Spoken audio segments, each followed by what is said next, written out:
جب سے یہ کائنات معرض وجود کے اندر آئی اس وقت سے لے کر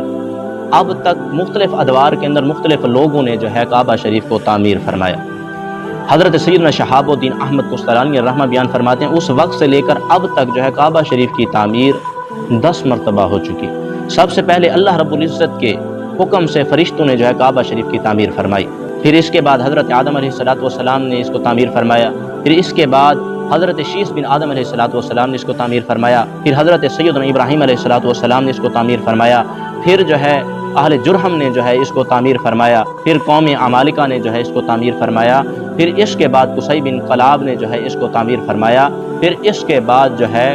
قریش والوں نے جو ہے اس کو تعمیر فرمایا۔ تو جب قریش والوں نے اس کو تعمیر کرنا چاہا تو سب سے پہلے ان لوگوں نے یہ اعلان کیا کہ کعبہ کی تعمیر کے اندر جو ہے اللہ کے گھر کی تعمیر کے اندر صرف جو ہے حلال مال کو ہی خرچ کیا جائے گا،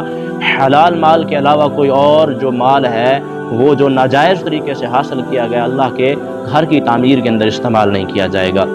تو جب مال جمع ہو چکا تو اگلا مرحلہ یہ تھا کہ کعبہ شریف کی جو ہے اس کو گرا کر دوبارہ سے تعمیر کرنا۔ تو اب ان لوگوں کو خوف تھا کہ ہم کعبہ شریف کی دیواروں کو جب گرائیں گے تو اللہ کا عذاب نازل نہ ہو جائے، تو بڑے پریشان تھے اب کہیں اللہ کا عذاب ان کے اوپر نازل نہ ہو جائے۔ تو انہوں نے مشورہ کیا، تو ان میں سے ایک بندے نے، ایک بزرگ نے جو ہے ان کو مشورہ دیا کہ ایک پتھر ہٹایا جائے اور دیکھا جائے کہ کہیں اس پتھر کی وجہ سے اللہ رب العزت کے عذاب کی کوئی آثار نظر تو نہیں آتے یا کوئی عذاب نازل تو نہیں ہوتا۔ اگر کوئی آثار نظر نہ آئے، عذاب نازل نہ ہو، تو پھر اس وقت جو ہے ہم دوبارہ سے جو ہے اس کے پتھروں کو ہٹا کر نئے سرے سے جو ہے کعبہ شریف کی تعمیر کریں گے۔ تو جب پتھر ہٹایا گیا تو کئی دنوں تک کوئی عذاب کے آثار نظر نہ آئے، تو پھر جو ہے ان لوگوں نے نئے سرے سے کعبہ شریف کی تعمیر فرمائی۔ تو جب تعمیر کر لیا گیا تو جو ان کے پاس جمع پونجی تھی وہ ساری کی ساری دولت ختم ہو گئی۔ جو موجودہ کعبہ شریف ہے جو تعمیر کیا گیا اتنی ہی جو ہے وہ مقدار کعبہ شریف کو تعمیر کر سکے۔ اس کے علاوہ جو اصل بنیادوں کے اوپر